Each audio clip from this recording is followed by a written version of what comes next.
The Bicol University family stands in solidarity with our brothers and sisters from Mindanao State University, particularly the victims and the bereaved families of the Marawi bombing that was blatantly perpetrated at the heart of an inclusive higher education institution.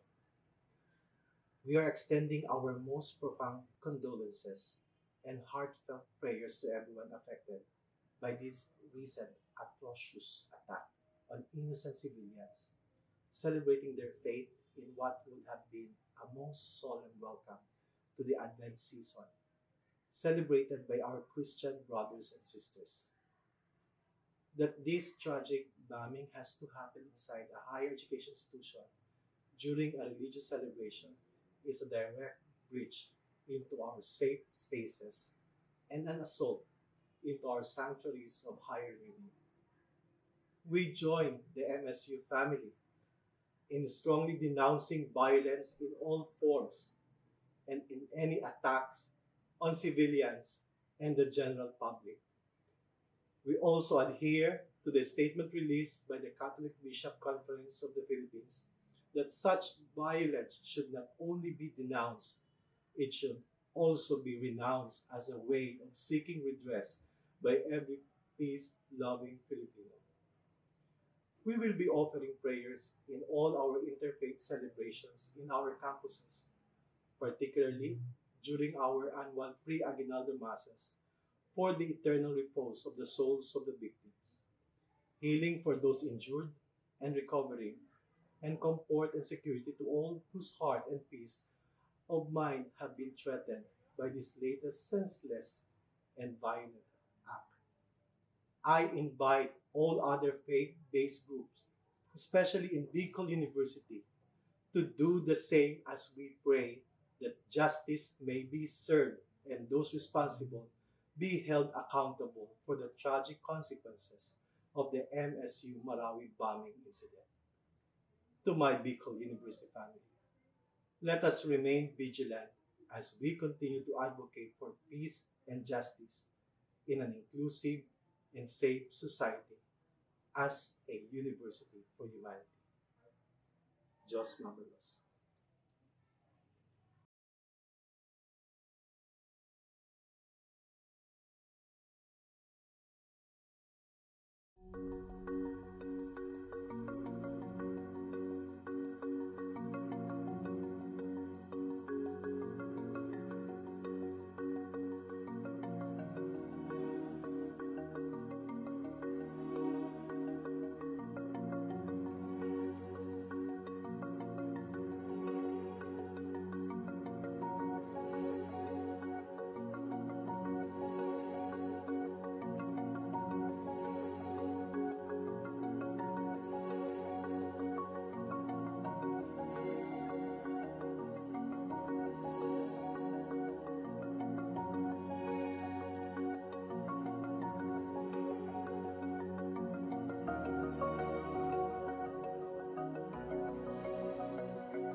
On this episode of Lingkod Bayan Diaries, ating tunghayan ang kwento ng isa sa ating mga honor awardees.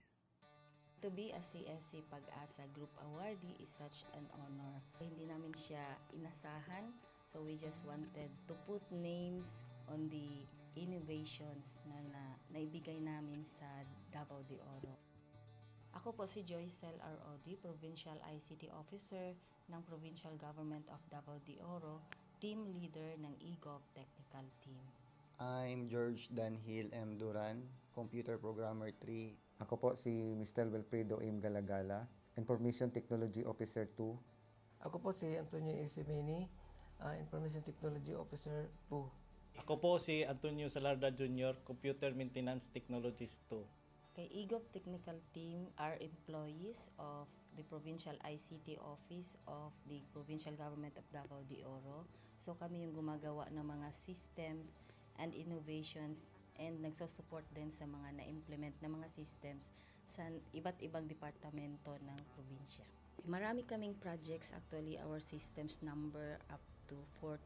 Especially during the pandemic, so doon talaga nakita on how useful ICT was. During that time, challenge talaga yung team to produce projects to sustain yung online na operations. So on our part, we tried exploring open source technology. Tapos marami kaming ina-explore na networks. So first yung system is yung CallDedoc.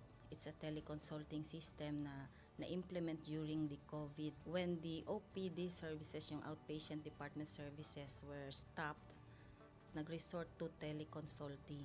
Another project mentioned is yung COVID testing information system. So just like any typical molecular laboratory na systems, ito ay data bank ng mga specimens na tinitest, tapos nagbibigay yung system ng result ng mga test. During pandemic, nagamit talaga siya kasi kailangan validated yung result, so QR coded yung aming test result. Isang very challenging project namin is yung household profiling and needs assessment. So, kailangan merong list ng mga possible recipients ng bigas, and then wala kaming updated list nun. So, kailangan in 1 month's time makaproduce kami ng system kasi magro-roll out ng survey sa buong probinsya. Nag-try akong mag-tap sa isang UN organization, yung UNDP. Tapos, nag-request ako kung pwede ba kaming turuan on how to do survey using Kobo Collect. And we were blessed, no, kahit wala kaming formal agreement, no monetary considerations, tinuruan nila kami. And in 1 month's time, na-produce namin yung app. Then after that, dire-diretso na po. Hindi rin namin ma-imagine na in 6 months' time, nakandak yung survey using employees only of the provincial government. So, nakamobilize kami ng mga 200 plus enumerators. Talagang nilibot yung entire province, 236 barangays, bahay-bahay yan. Tapos, nakuha namin yung data with maps. Na mapping namin yung mga households. So, and very appreciated po yung output ng systems. Kami nasa LGU, na-feel namin yung need na dapat ma-institutionalize yung ICT departments. Nasa digital age na tayo, so hindi pwedeng hindi tayo mag-upgrade or mag-adapt ng ICT. So basically, yung ICT, nagagamit siya para ma-optimize yung ating mga processes. Aside from that, yung interconnectivity, interoperability ng different offices, napapadali yun through ICT. So, talagang dapat i-leverage yung ICT ng any organization, not just the government. Kung mapansin nyo, lahat ng developed countries is naka-leverage talaga sila sa ICT. Maraming magaling sa Philippines, medyo may problema lang tayo dun sa interconnectivity and interoperability kasi parang nangyari, parang kanya-kanya yung mga LGUs, kanya-kanyang innovations. And if you can see from the national, paiba-iba yung mga systems hanggang dun sa baba. So, yun din isa sa panawagan namin sana, magkaroon ng uniform na standards and protocols in developing systems para hindi masayang yung mga efforts ng mga nasa baba. Okay, my message to my fellow public servants, so let us continue to be a gift. Di ba, pag gift ka, maganda ka, mapapasaya mo yung recipient, kaya magiging useful ka sa recipient. So, isa lang yun sa palagi kong isinasa puso, no? Continue to adapt to the change, especially in ICT innovation. Even though marami tayong challenges na related to it, just continue to adapt to the ever-changing progress in technology. Kaya ang masabi ko lang sa mga kawani ng gobyerno, kung trabaho tayo, gawin natin talaga yung nasa puso natin. Gawin mo lang ang dapat mong gawin upang kung ano mang gusto mong maitulong para sa bayan. Na patuloy lang natin ang ating mga mabubuting gawain sa gobyerno para sa ating mga kababayang Pilipino. Kami ang EGOV Technical Team ng Davao de Oro at ito ang aming kwentong lingkod bayani.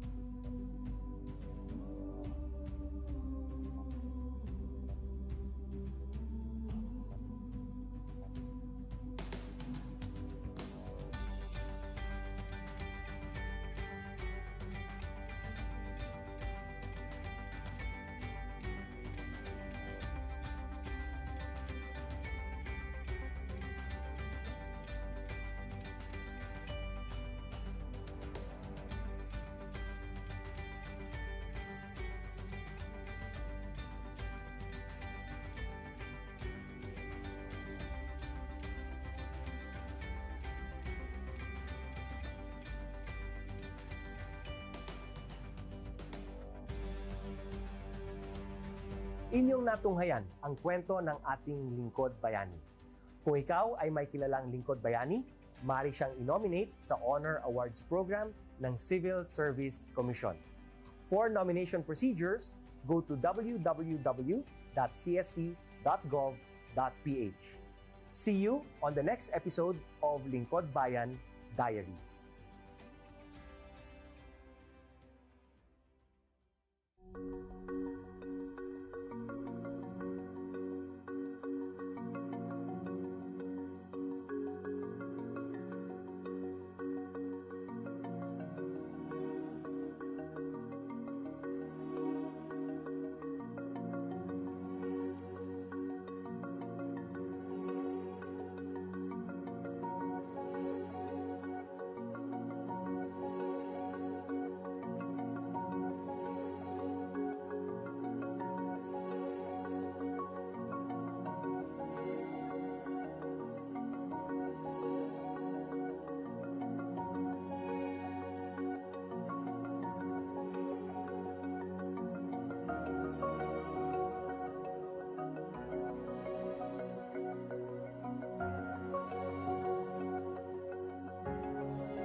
Good day to all of you.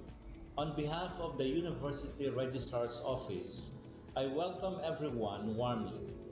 As the head of this esteemed institution, I am privileged to introduce our office and share the valuable services we provide.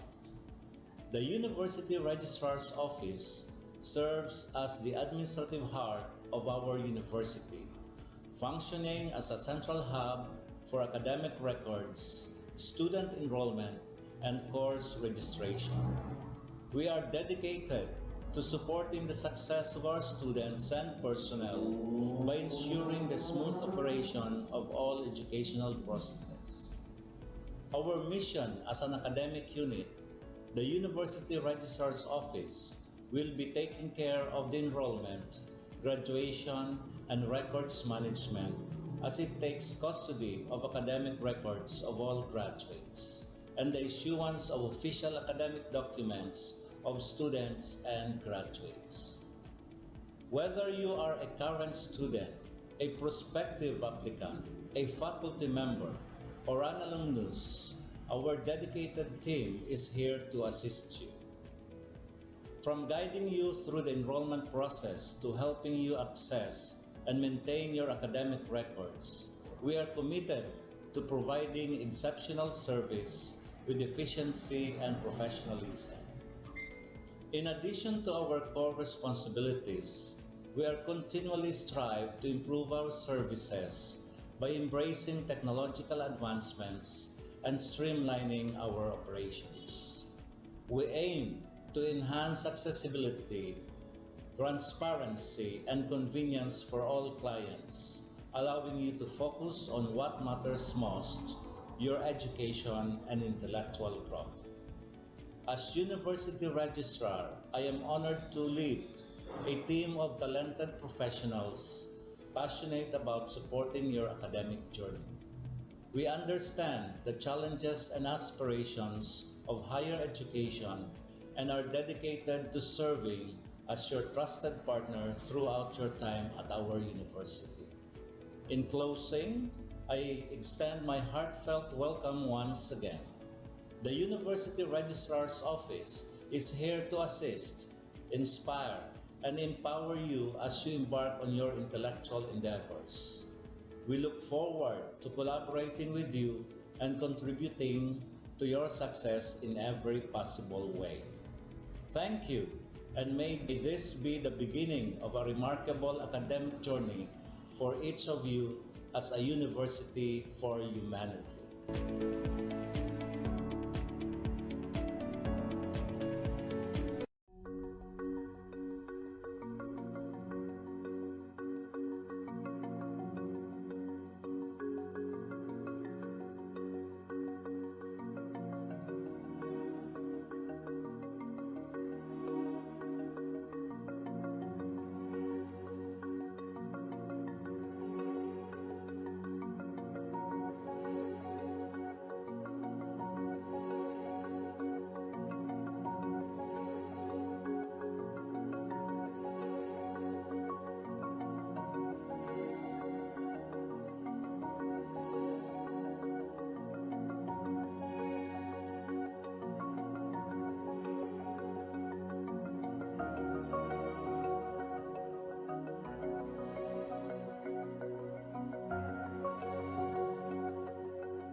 The Bicol University family stands in solidarity with our brothers and sisters from Mindanao State University, particularly the victims and the bereaved families of the Marawi bombing that was blatantly perpetrated at the heart of an inclusive higher education institution.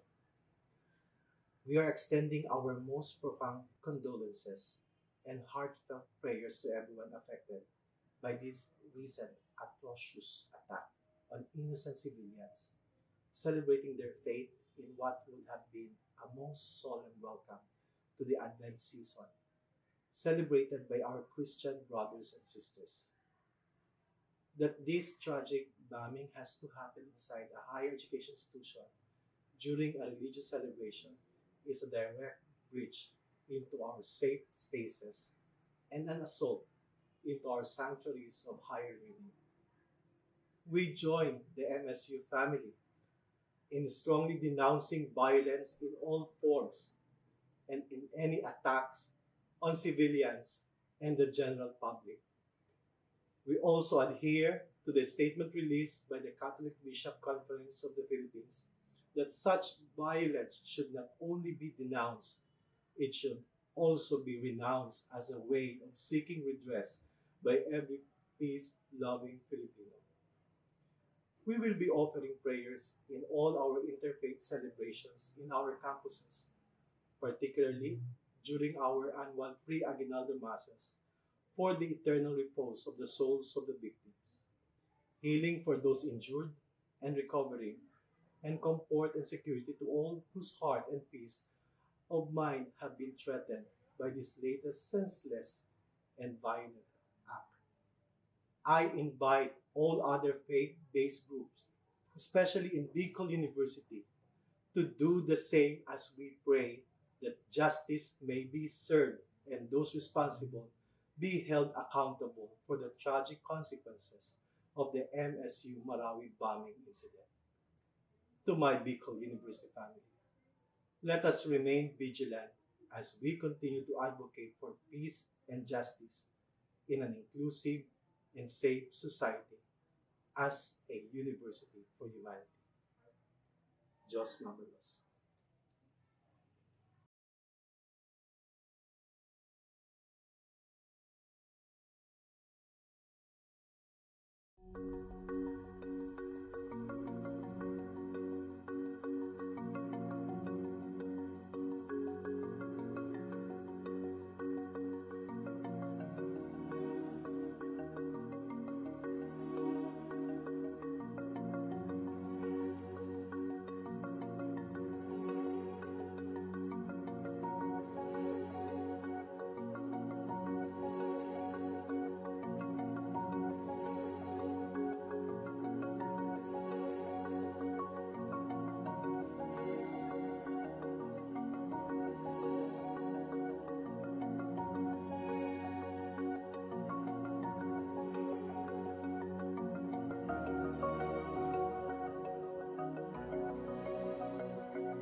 On this episode of Lingkod Bayan Diaries, ating tunghayan ang kwento ng isa sa ating mga honor awardees.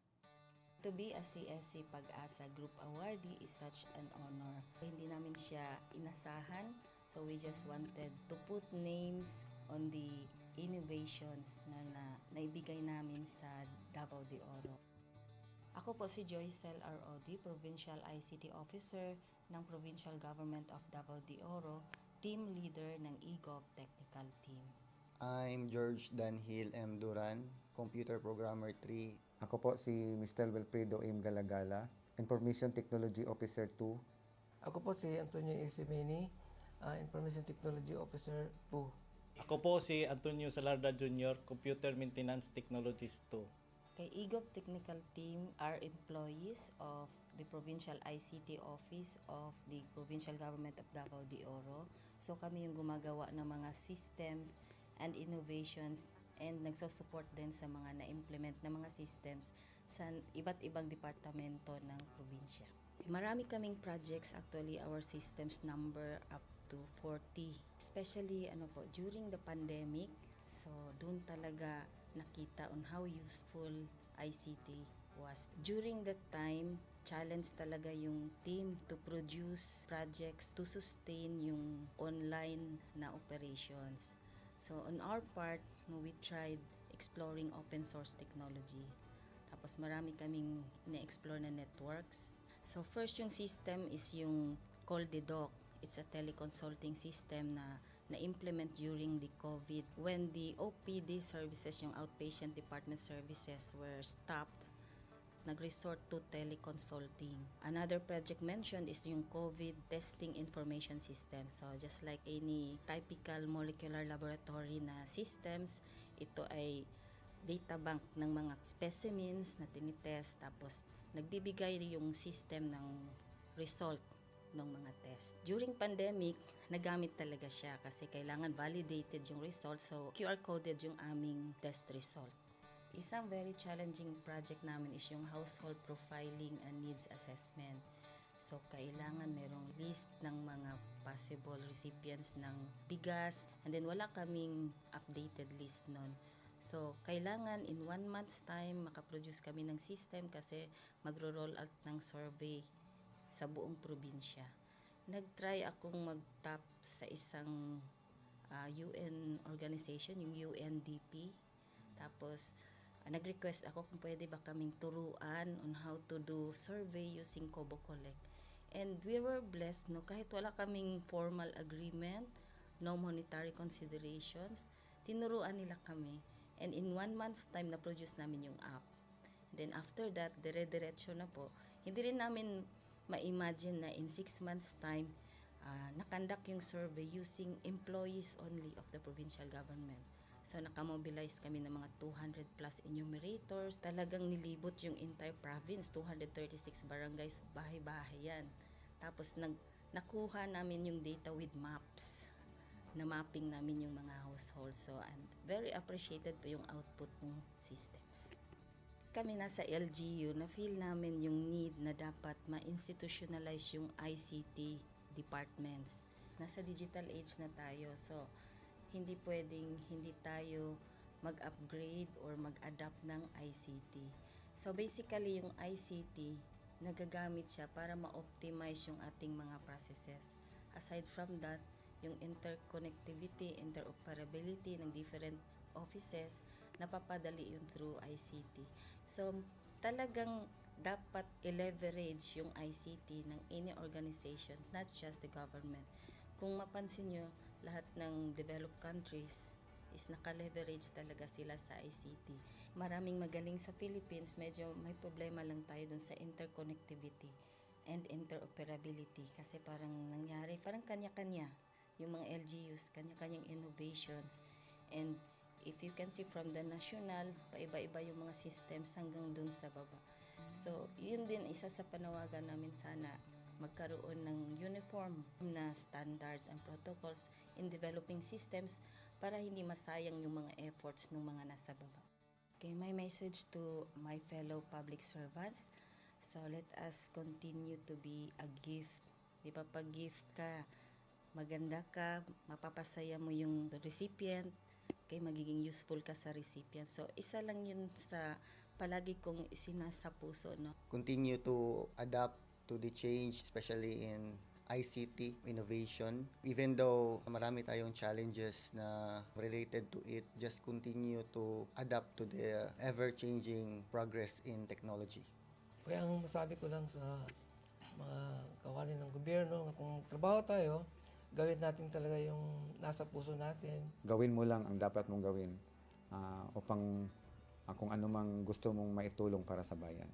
Na patuloy lang natin ang ating mga mabubuting gawain sa gobyerno para sa ating mga kababayang Pilipino. Kami ang EGOV Technical Team ng Davao de Oro at ito ang aming kwentong Lingkod Bayani.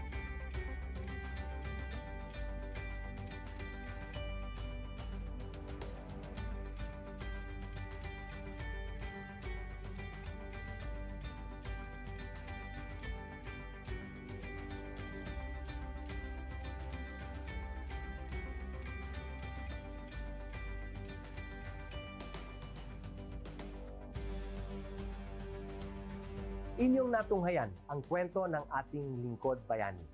Kung ikaw ay may kilalang lingkod bayani, maaari siyang i-nominate sa Honor Awards Program ng Civil Service Commission. For nomination procedures, go to www.csc.gov.ph. See you on the next episode of Lingkod Bayan Diaries.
Good day to all of you. On behalf of the University Registrar's Office, I welcome everyone warmly. As the head of this esteemed institution, I am privileged to introduce our office and share the valuable services we provide. The University Registrar's Office serves as the administrative heart of our university, functioning as a central hub for academic records, student enrollment, and course registration. We are dedicated to supporting the success of our students and personnel by ensuring the smooth operation of all educational processes.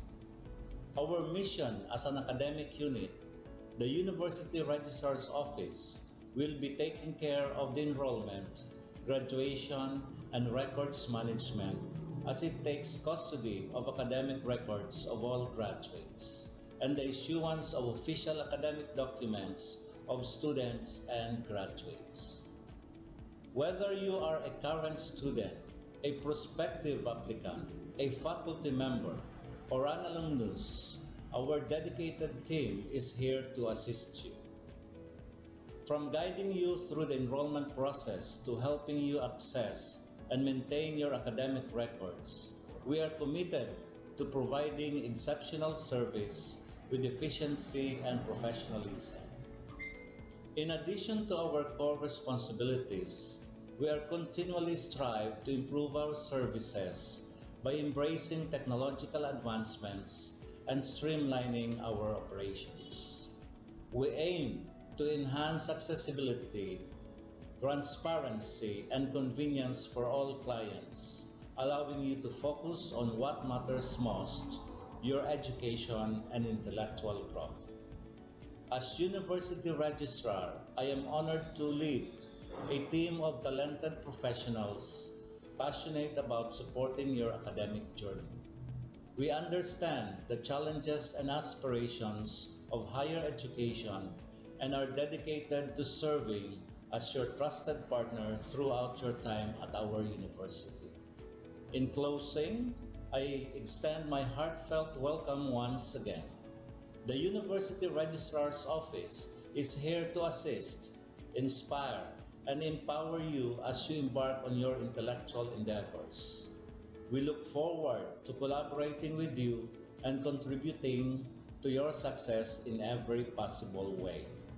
Thank you, and may this be the beginning of a remarkable academic journey for each of you as a university for humanity.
The Bicol University family stands in solidarity with our brothers and sisters from Mindanao State University, particularly the victims and the bereaved families of the Marawi bombing that was blatantly perpetrated at the heart of an inclusive higher education institution.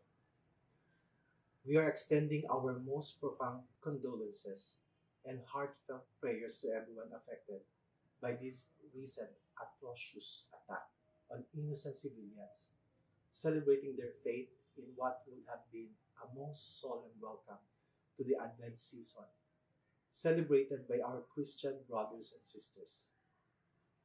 That this tragic bombing has to happen inside a higher education institution during a religious celebration is a direct breach into our safe spaces and an assault into our sanctuaries of higher learning.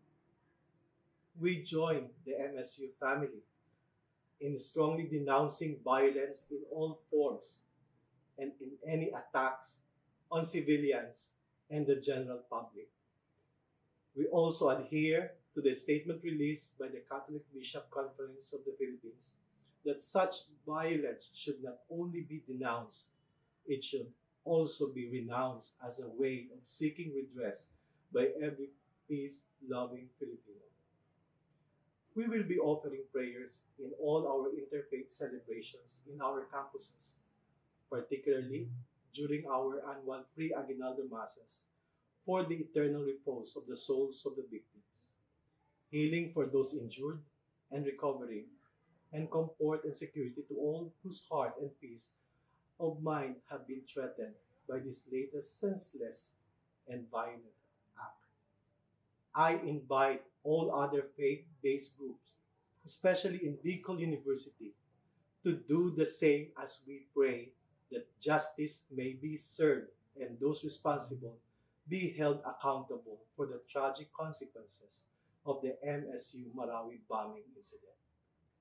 To my Bicol University family, let us remain vigilant as we continue to advocate for peace and justice in an inclusive and safe society as a university for humanity. Jos Mabalos.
On this episode of Lingkod Bayan Diaries, ating tunghayan ang kwento ng isa sa ating mga honor awardees. To be a CSC Pag-asa Group Awardee is such an honor. Hindi namin siya inasahan, so we just wanted to put names on the innovations na naibigay namin sa Davao de Oro. Ako po si Joycel R. Odi, Provincial ICT Officer ng Provincial Government of Davao de Oro, Team Leader ng eGov Technical Team.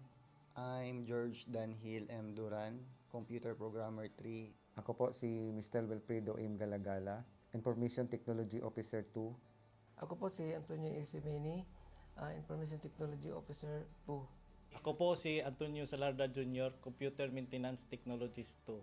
Kay eGov Technical Team are employees of the Provincial ICT Office of the Provincial Government of Davao de Oro. So kami yung gumagawa ng mga systems and innovations and nagsusupport din sa mga na-implement na mga systems sa iba't ibang departamento ng probinsya. Marami kaming projects, actually our systems number up to 40. Especially during the pandemic, so doon talaga nakita on how useful ICT was. During that time, challenge talaga yung team to produce projects to sustain yung online na operations. So on our part, we tried exploring open source technology. Tapos marami kaming ina-explore na networks. So first yung system is yung CallDedoc. It's a teleconsulting system na implement during the COVID. When the OPD services, yung outpatient department services were stopped, nag-resort to teleconsulting. Another project mentioned is yung COVID testing information system. So just like any typical molecular laboratory na systems, ito ay data bank ng mga specimens na tinitest, tapos nagbibigay yung system ng result ng mga test. During pandemic, nagamit talaga siya kasi kailangan validated yung result, so QR-coded yung aming test result. Isang very challenging project namin is yung household profiling and needs assessment. So kailangan merong list ng mga possible recipients ng bigas, and then wala kaming updated list nun. So kailangan in 1 month's time makaproduce kami ng system kasi magro-roll out ng survey sa buong probinsya. Nag-try akong mag-tap sa isang UN organization, yung UNDP. Tapos, nag-request ako kung pwede ba kaming turuan on how to do survey using Kobo Collect. And we were blessed, kahit wala kaming formal agreement, no monetary considerations, tinuruan nila kami. And in 1 month's time, na-produce namin yung app. And then after that, dire-diretso na po. Hindi rin namin ma-imagine na in 6 months' time, nakandak yung survey using employees only of the provincial government. So nakamobilize kami ng mga 200 plus enumerators. Talagang nilibot yung entire province, 236 barangays, bahay-bahay yan.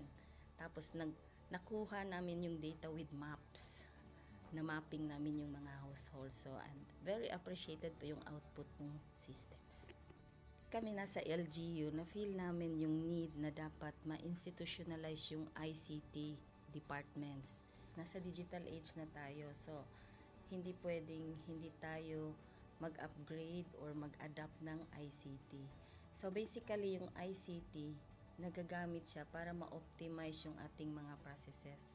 Aside from that, yung interconnectivity, interoperability ng different offices, napapadali yun through ICT. So, talagang dapat i-leverage yung ICT ng any organization, not just the government. Kung mapansin nyo, lahat ng developed countries is naka-leverage talaga sila sa ICT. Maraming magaling sa Philippines, medyo may problema lang tayo dun sa interconnectivity and interoperability kasi parang nangyari, parang kanya-kanya yung mga LGUs, kanya-kanyang innovations. And if you can see from the national, paiba-iba yung mga systems hanggang dun sa baba. So, yun din isa sa panawagan namin, sana magkaroon ng uniform na standards and protocols in developing systems para hindi masayang yung mga efforts ng mga nasa baba. Okay, my message to my fellow public servants, so let us continue to be a gift. Di ba, pag gift ka, maganda ka, mapapasaya mo yung recipient, kay magiging useful ka sa recipient. So, isa lang yun sa palagi kong isinasa puso, no? Continue to adapt to the change, especially in ICT innovation. Even though marami tayong challenges na related to it, just continue to adapt to the ever-changing progress in technology. Kaya ang masabi ko lang sa mga kawani ng gobyerno, kung trabaho tayo, gawin natin talaga yung nasa puso natin. Gawin mo lang ang dapat mong gawin upang kung ano mang gusto mong maitulong para sa bayan. Na patuloy lang natin ang ating mga mabubuting gawain sa gobyerno para sa ating mga kababayang Pilipino. Kami ang EGOV Technical Team ng Davao de Oro at ito ang aming kwentong Lingkod Bayani.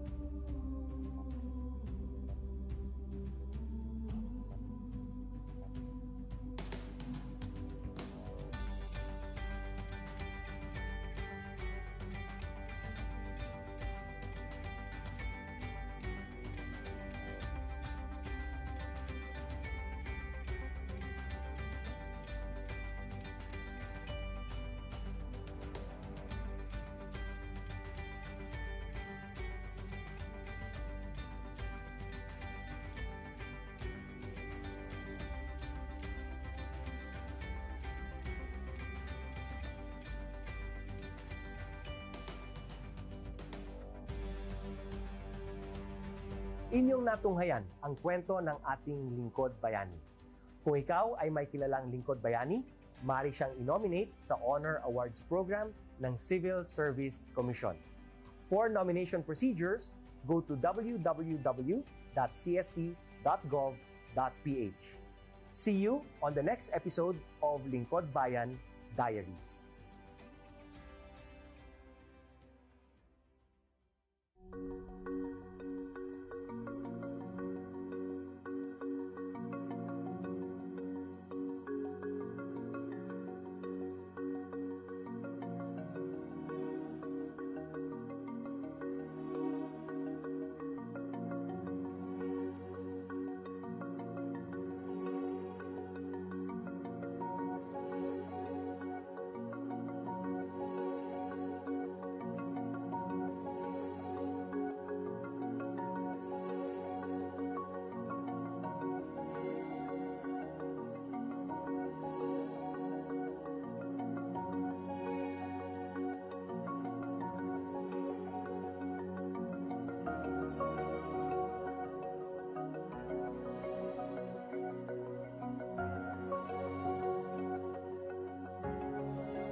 Good day to all of you.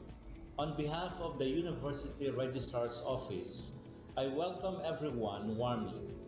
As the head of this esteemed institution, I am privileged to introduce our office and share the valuable services we provide.